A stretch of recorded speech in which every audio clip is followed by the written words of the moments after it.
I know leaders when I see them. I also know idiots when I see them. The real criminal is Paul Kagame.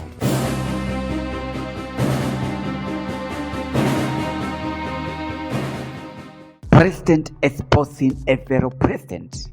The angry president of Rwanda, Paul Kagame, claims that the president of the DRC, Felix Tshikesedi, has never actually been elected, meaning that the elections in the DRC are just for show off, as the president knows the tactics to enter into power without winning.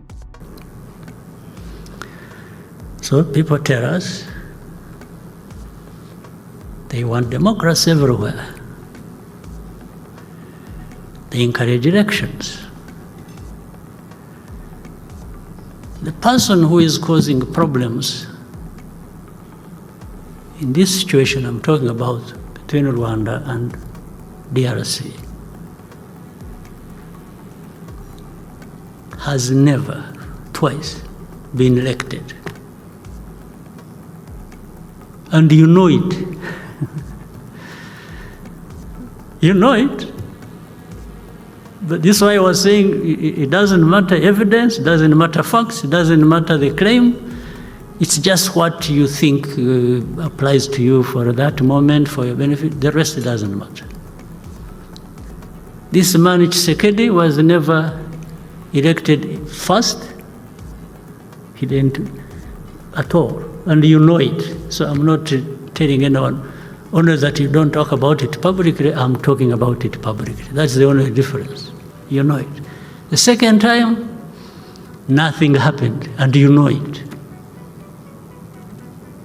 Also understand us and understand the people you're dealing with. We are not this.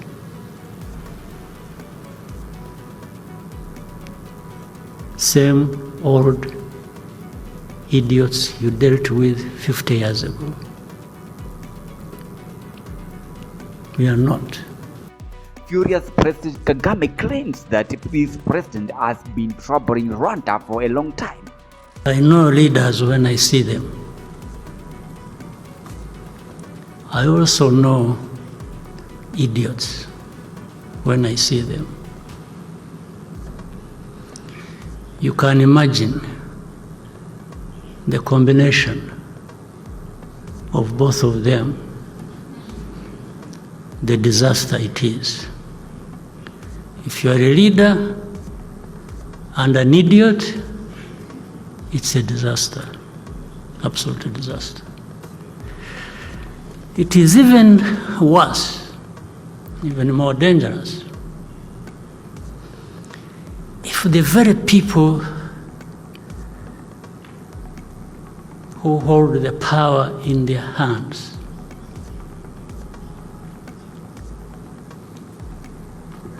decide that they will be manipulated and played around for some interest by idiots. The tension between these two leaders has escalated further after President Tshisekedi accused Kagame of supporting the M23 rebel group, which has been causing terror in the DRC. En souhaitant la paix, nous allons voir ce que ça va donner.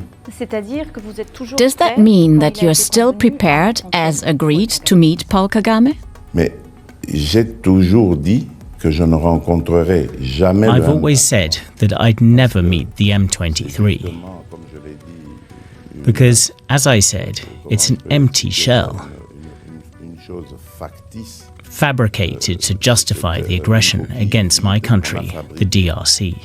Pour justement justifier l'agression contre mon pays, de la RDC, mais qu'en réalité, le vrai But the real aggressor, the real criminal, is Paul Kagame. And I want to meet him, not to beg him or to negotiate anything with him. It's to ask him and tell him clearly, eye to eye, that he's a criminal that enough is enough now and that his little game is known to everyone. It's enough what he's done to my country and my people, and it's time for him to leave the territory, the soil of my country. Le territoire, le sol de mon pays. Both leaders have stood firm, accusing each other on international mainstream media, which is fueling fears among their citizens of a looming war between the two nations. What is your reaction to the critics who are saying you are behind M23 rebels? Yeah, I can also contextualize that for you and tell you what the problem is. Well, in fact, the president of DRC did not just say he's willing to fight Rwanda. No, he actually said he's going to fight Rwanda, and his aim is even to bring regime change. And by the way, started inviting these critics we talked about earlier, whichever way. Even they went to Kinshasa, they have met, the whole thing was for him, he's trying to organize them, fund them, and support them to remove the government of Rwanda. That's one. So it is, and it is him, sir, he himself is out in the open saying it, even on camera. It's not a rumor, it's not anything. He has said it repeatedly and to everybody, for everybody to hear. One,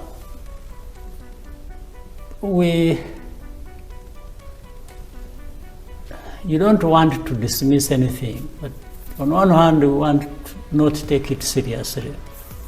He must be having issues that make him do or say that. But that's not a compliment. There are serious issues, maybe.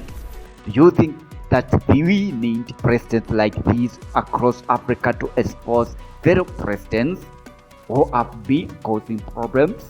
Of course, we do. Africa must change, but we need brave men like Paul Kagame. However, it's crucial that such leaders also seek to resolve conflicts through diplomacy and peace-building efforts, rather than heightening tensions that could lead to devastating consequences for the people of the region. Africa needs strong leaders, but also wise ones who can lead with both courage and a commitment to peace. This is Stephen, GCNews.